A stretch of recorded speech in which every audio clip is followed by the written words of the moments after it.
How do you see the expansion of space economy in near future, which also includes Earth observation and satellite data-based industries, which impact agriculture, defense, natural hazards, and many sectors, enabling data centers in space, as Skyroot founder recently mentioned about possibility, which satisfies energy and other requirements. இது space வந்து ரொம்ப முக்கியமான துறை. Right from the time நம்ம வந்து communication அப்படிங்கிறதுக்கு எப்படி ஸ்பேஸை பயன்படுத்த முடியும் அப்படிங்கிறத நம்ம தெரிஞ்சுக்கிட்டோமோ, அங்கிருந்து ஆரம்பித்து சேட்டலைட் ஆரம்பத்தில் கம்யூனிகேஷனுக்காகவும், ரிமோட் சென்சிங் அப்படிங்கிறதுக்காகவும், உளவறிதல் அப்படிங்கிற ஒரு காரணத்துக்காகவும், cleverly designed cameras, high aperture camera மூலமா தரைய படம் பிடிக்கிறது, எதிரியோடைய இடங்கள படம் பிடிக்கிறது, ட்ரூப் மூவ்மெண்ட்ஸ் இந்த மாதிரி டிஃபென்ஸ்லேருந்து பல விஷயங்களுக்கு அத நம்ம பயன்படுத்த ஆரம்பிச்சுட்டோம். அதனால இது வந்து அதிகமா தான் போகுது. மிக குறைவான சில நாடுகளே மட்டும் தான் அத பண்ணிட்டு இருந்தாங்க. அப்ப எக்ஸ்பென்சிவா இருந்துகிட்டு இருந்த ஒரு விஷயம். இன்றைக்கு வந்து பலர் அதுக்குள்ள இறங்கும் பொழுது, தொழில்நுட்பம் ரொம்ப ஃபாஸ்ட்டா வளரும் காரணத்தினால, அந்த காஸ்ட் ஆஃப் லான்ச்சிங் அ சேட்டலைட்ங்கிறது ரொம்ப குறைய ஆரம்பிச்சுருச்சு. இந்த லான்ச் வெஹிக்கிள் அதோடைய காஸ்ட் குறைஞ்சுக்கிட்டே வருது ஒரு பக்கமா. அப்புறம் இந்த சேட்டலைட் டிசைன், கம்யூனிகேஷன் இம்ப்ரூவ் ஆக ஆக அது ஒரு பெரிய அளவுக்கு போயிட்டுருக்கு. ஆனாலும் இன்றைக்கும் ரொம்ப ரொம்ப ரொம்ப கஷ்டமான டீப் டெக்ன்னு நம்ம சொல்லக்கூடிய ஒரு துறை அது. இந்த எக்கானமி வந்து ரொம்ப பெரிதாக வளரும். அதாவது இப்ப இருக்கிறதெல்லாம் ஒண்ணுமே இல்லை என்று சொல்லக்கூடிய அளவுக்கு பல மடங்கு விரிவாகப் போகிறது. ஏன்னா இந்த அஃபோர்டபிலிட்டி வரும்பொழுது, யார் வேண்டுமானாலும் தன்னுடைய ஒரு சேட்டலைட்ட வானத்தில் வைத்துக் கொள்ளலாம். அதன் மூலமாக தகவல்களை சேமிக்கலாம். அதன் மூலமாக நம்ம கிரவுண்ட் லெவல்ல ஒரு ஆப்பரேஷன பண்ணலாம். இத வந்து ரெகுலேஷன் அடுத்து இம்பார்டன்ட் ஆகுது. ஏன்னா, வானம் ஃபுல்லா நீ சேட்டலைட்ட வச்சுட்டேன்னா, அப்புறம் என்னடா ஆவறது? எங்களுக்கு சூரிய ஒளி கசிஞ்சு வருமா? அது கொஞ்சம் எக்ஸாஜரேட் பண்றேன். அந்த அளவுக்கு இல்ல. இருந்தாலும் யார் வேணாலும் ராக்கெட் அனுப்பலாம்னா, அது ஏதாவது ஒரு விதத்தில ரெகுலேட் பண்ணணும். ஸோ அந்த ரெகுலேஷன் ஒரு பக்கம் இருக்கட்டும். வான்வெளியிலேயே பரிசோதனை சாலைகளை உருவாக்குவது. இப்ப இன்னைக்கு நமக்கு வந்து இன்டர்நேஷனல் ஸ்பேஸ் ஸ்டேஷன் இருக்கு. ஸோ ஃபர்ஸ்ட்டு வந்து லோ எர்த் ஆர்பிட் சேட்டலைட்ஸ். அதுக்கப்புறம் ஜியோ ஸ்டேஷனரி ஆர்பிட்ல சேட்டலைட்ஸ். அது 2க்கும் வித்தியாசம் என்னன்னா, லோ எர்த் ஆர்பிட் சேட்டலைட்ஸ்ங்கிறது வந்து பூமியிலிருந்து ஒரு 180, 200 கிலோமீட்டர்லேருந்து 400 கிலோமீட்டருக்குள்ள ஒரு சேட்டலைட்ட வைக்கிறது. அப்ப அது வந்து பூமியை அ ஒரு 24 மணி நேரத்துக்குள்ள பலமுறை சுற்றி வந்துவிடும். அதோடைய ஒரு தடவ சுத்தி வர்றது வந்து 1 1/2 மணி நேரத்தில, 2 மணி நேரத்தில. அப்போ ஒரு நாளைக்கு 20 தடவ சுத்திட்டு வந்துரும். அங்கிருந்து இன்னும் உயரங்களுக்கு போயி, ஜியோ ஸ்டேஷனரி ஆர்பிட் அப்படின்னு ஒண்ணு இருக்கு. அந்த ஹைட்ல நம்ம நிலைநிறுத்தினோம்னா, பூமி தன்னச்சில் தன்னைத்தானே ஒரு முறை சுற்றி வருவதற்கும், இந்த செயற்கைக்கோள் பூமியை ஒரு முறை சுற்றி வருவதற்கும் ஒரே நேரம். 24 மணி நேரம். அப்ப நீங்க டெல்லிக்கு மேல அத வச்சீங்கன்னா, அது எப்பவுமே டெல்லிக்கு மேல இருக்கிற மாதிரியே இருக்கும். பூமி சுத்துது, இதுவும் நகருது. அது அப்ப டெல்லிக்கு மேலேயே அது உட்கார்ந்துட்டு இருக்கும். சென்னைக்கு மேல வச்சா, சென்னைக்கு மேலேயே இருக்கும். இந்தியா மேல வச்சா, இந்தியா மேலேயே இருக்கும். அதுதான் ஜியோ ஸ்டேஷனரி ஆர்பிட் அப்படின்னு சொல்றது. ஸோ நமக்கு இந்த கம்யூனிகேஷன் சேட்டலைட்ஸ் எல்லாம் நம்ம அந்த ஜியோ ஸ்டேஷனரி ஆர்பிட்ல கொண்டு போய் வைப்போம். அது கன்சிடரபிள் ஹைட்க்கு அது நம்ம போகணும்.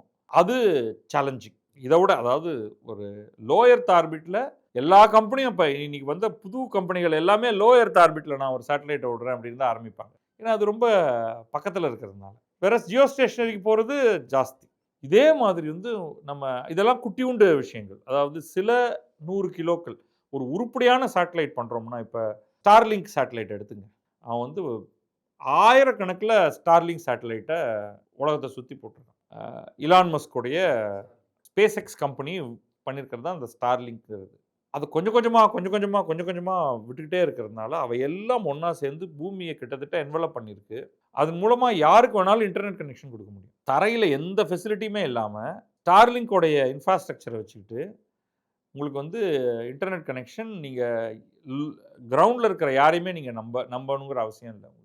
அப்ப அது வந்து டோட்டலி டிஃபரண்ட் லெவல் ஆஃப் அடுத்து அதத்தான் அது அவங்களுக்கு பயங்கர லாபம் கொழிக்கக்கூடிய தொழிலாக இருக்கிறது.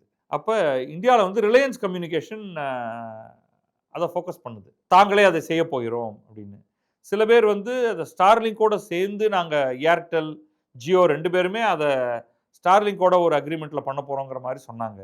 பட் கவர்ன்மென்ட்க்கு ஸ்டார்லிங்க் மேல ஒரு சின்ன ஒரு பயம் இருந்துகிட்டே இருக்கு. ஏன்னா, அவங்க வந்து இந்த யுக்ரைன், ரஷ்யா போர் சமயத்துலலாம் டக்குன்னு இப்ப ரஷ்யாவுக்கு நாங்க அத ஸ்விட்ச் ஆஃப் பண்றோம்னா, ஸ்விட்ச் ஆஃப். அப்புறம் அங்க அமெரிக்கன் கவர்ன்மென்ட்ட கேட்டுட்டு நீங்க வந்து யுக்ரைனுக்கு குடுங்க அப்படின்னு சொன்னா, அவங்க யுக்ரைனுக்கு குடுப்பாங்க. அப்ப இந்தியாவும், பாகிஸ்தானும் சண்டை போடும்போது, இவர் திடீர்னு இவங்க ஆஃப் பண்ணாலும் பண்ணிருவாங்க. அதுக்கு பெஸ்ட் வந்து நாங்களே விட்டுக்கிறோம்ப்பா. எங்க கண்ட்ரோல்ல இருக்கும். அப்ப எங்க நாட்டை சேர்ந்த ஒரு நிறுவனம் பண்ணட்டும். ஐஎஸ்ஆர்ஓ தான் பண்ணணுங்கிற அவசியம் கிடையாது. அதுக்கு வந்து ஒரு சில அப்ப இந்தியா அத பண்ணுதுன்னா, சைனா தானே தன்னுடைய ஓன் செட்ட வச்சுட்டு பண்ணும். இப்ப இன்னும் 2 நாடுகள் அதுக்குள்ள இறங்கும். மத்தவங்களுக்கெல்லாம் வந்து அந்த பணம் கட்டுப்படி ஆகுமா அப்படிங்கிறது தெரியாது. இப்ப பிரிட்டனோ, பிரான்ஸோ சொந்தமா அத பண்ண போறதில்ல. அப்ப இந்தியாவுக்கு வந்து ஒரு பெரிய வாய்ப்பு அந்த இடத்துல இருக்கு. அத வந்து யார் வேண்டுமானாலும் பண்ணலாம். அப்புறம் இந்த பரிசோதனை சாலை சொன்னேன். இன்னைக்கு வந்து இன்டர்நேஷனல் ஸ்பேஸ் ஸ்டேஷன்ங்கிற ஒரே ஒண்ணு மட்டும் தான் இருக்கு. அது அமெரிக்கா முதல்ல ஸ்கை லேப் அப்படிங்கிற ஒரு கான்செப்ட் ஒண்ணு கொண்டு வந்தது. அத அப்படியே நீட்டிச்சு அவங்க இன்னைக்கு வந்து இன்டர்நேஷனல் ஸ்பேஸ் ஸ்டேஷன் அப்படின்னு லார்ஜ் அபார்ட்மெண்ட் சைஸ்டு ஸ்ட்ரக்சர் வந்து வானத்தில மிதந்துகிட்டு இருக்கு. சீனா அத பண்ண போறோம் அப்படின்னு சொல்றாங்க. இந்தியாவுக்கு அந்த ஆசை இருக்கிறது. ஆனா நம்ம வந்து போக வேண்டிய தூரம் அதிகம். அதுக்கப்புறம் சந்திரனுக்கு போறது, செவ்வாய்க்கு போறது, அங்க லேப் இப்ப ஆர்டெமிஸ்ங்கிற ஒரே ஒரு அட்வான்ஸ்ட் புரோகிராம் தான் அமெரிக்காவிலிருந்து இதை நோக்கி போயிட்டு இருக்கு. அத பத்தி நம்ம சில காணொளிகள் பண்ணியிருக்கோம். அதெல்லாம் கூட நீங்க இந்த பதிலோட இணைக்கலாம். சீனா அகைன் 2nd பவரா நாங்களும் இத செய்ய போறோம் அப்படிங்கிற மாதிரி பேசியிருக்காங்க. இப்ப ஏதோ ஒரு கட்டத்தில இந்தியாவும் அதுல இறங்கும். டிஃபென்ஸ்க்கு இத பத்தி சொல்லவே வேண்டிய தேவையில்ல. ஸோ மல்டி டிரில்லியன் டாலர் ஆப்பர்ச்சுனிட்டியாக இருக்கும். அப்ப இந்திய நிறுவனங்கள் வந்து இதுல எவ்வளவு சீக்கிரம் இறங்குதோ, எவ்வளவு அதிகமா இறங்குதோ, எவ்வளவு சுவாரஸ்யமான புதுமைகளை இதுல அவங்க புகுத்துறாங்களோ, அந்த அளவுக்கு அவங்களுக்கு ரெவென்யூ, ப்ராஃபிட் 2மே கிடைக்கும். அதற்கான அடிப்படைகள நம்ம இங்க பார்க்க ஆரம்பிச்சுட்டோம். இதுல மோஸ்ட் சேலஞ்சிங் வந்து ஒரு ராக்கெட்ட ஏவுறது. ஒரு குறிப்பிட்ட தூரம் வரைக்கும். ஃப்ளா இல்லாம போறது. வெடிக்காம போறது. அது பேலோட் எவ்வளவு எடுத்துட்டு போ முடியும்? அது எப்படி இந்த ராக்கெட்ட பெருசாக்கி, பெருசாக்கி, பெருசாக்கி பேலோட எவ்வளவு அதிகமாக்கி கொண்டே போகுது. அதுக்கப்புறம் ரீயூசபிள் ராக்கெட். அதுல மாற்று கருத்துக்களும் இருக்கு. ரீயூசபிள்ங்கிறது அவ்வளவு முக்கியமா? அது உண்மையிலேயே அது செலவ குறைக்குமா? அப்படிங்கிறது. பட் அது ஒரு நல்ல டெக்னாலஜி. SpaceX பண்ணிட்டாங்க. அடுத்து ஜெஃப் பெசோஸோட நிறுவனமும் அத பண்ணிருச்சு. அட்லீஸ்ட் ட்ரையல் லெவல்ல. சைனா அத அட்டெம்ப்ட் பண்ணிட்டு இருக்கு. ஸோ இந்தியால அக்னிகுல் காஸ்மோஸ் ஏற்கனவே அத பத்தி சொல்லியிருக்காங்க. மத்தவங்களும் ட்ரை பண்ணுவாங்க. ஸோ ஒருத்தர் சொல்லிட்டாங்கன்னா, அடுத்தவங்க அத உடனே செய்ய ஆரம்பிப்பாங்க. அப்புறம் ஆட்களை ஏற்றிக்கொண்டு போகக்கூடிய விண்கலம். இதெல்லாம் அமெரிக்கா எப்பவோ முடிச்சிருச்சுனாலும், தே வர் எக்ஸ்ட்ரார்டினரிலி எக்ஸ்பென்சிவ் அந்த காலத்துக்கு. இன்னைக்கு அதுல ஃபிராக்ஷன் ஆஃப் த காஸ்ட்ல பண்ண முடியுமா? அப்ப லாபம் சம்பாதிக்க முடியுமா? Space tourism, safe space tourism. Just imagine பண்ணி பாருங்க. நிலால வந்து ஒரு 5 ஸ்டார் சூட். உங்கள வந்து ஒரு 1 வீக் புரோகிராம். இங்கேருந்து அங்க கூட்டிட்டு போயி, அங்க போய் டாக் பண்ணி, அங்க உங்கள இறக்கிருவோம். அது ஃபுல் சேஃப்டி எல்லாம் அதுல இருக்கும். அங்க உங்களுக்கு தேவையான உணவு எல்லாமே, எல்லாத்துக்குமான புரோவிஷன்ஸ் எல்லாமே இருக்கும். வெயிட்டர்ஸ் இருப்பாங்க. உங்கள வந்து எல்லாரும் இது பண்ணுவாங்க. அப்புறம் அடுத்து 1 வாரம் கழிச்சு இன்னொரு விண்கலம் வரும். அதுல ஏறி நீங்க திருப்பி கீழ இறங்கிடலாம். Luxurious holiday. பணம் வச்சிருக்கிறவங்கலாம் வந்து எவ்வளோ மில்லியன் டாலர் ஆனாலும் நாங்க குடுப்போங்க. வாங்க போலாம் அப்படின்னு சொல்ல போறாங்க. அனதர் திங் அதுக்கு முன்னாடி இன்டர்மீடியேட்டாவே வர்ஜின் அட்லாண்டிக் வந்து ஏற்கனவே அத ட்ரை பண்ணுது. ஆனா அது வந்து ஒரு ஃபுல் ஸ்கேல் எக்ஸ்பீரியன்ஸ் கிடையாது. காசு குடுக்குறவங்கள கூட்டு போறோம். சும்மா மேல போயிட்டு அப்புறம் திரும்பி வந்துருவோன்ட்டு. ஒரு சில நாட்களாவது இப்ப இப்ப அனதர் பாசிபிலிட்டி அது வந்து ஈவன் இந்தியாவே கூட அடுத்து ட்ரை பண்ணலாம். இந்த ககன்யான் சக்சஸ்ஃபுல் ஆயிருச்சுன்னா, இப்போ முதல்ல வந்து ஆள் இல்லாம சுத்தி வர்றது. அடுத்தது ஆளோட சுத்தி வருது. ஸோ நீங்க அது பண்ணலாம். கம்ப்ளீட் ஜீரோ கிராவிட்டி எக்ஸ்பீரியன்ஸ் பண்ணுவீங்க. பூமி சுத்திக்கிட்டே இருக்கும். இந்த விண்கலம்.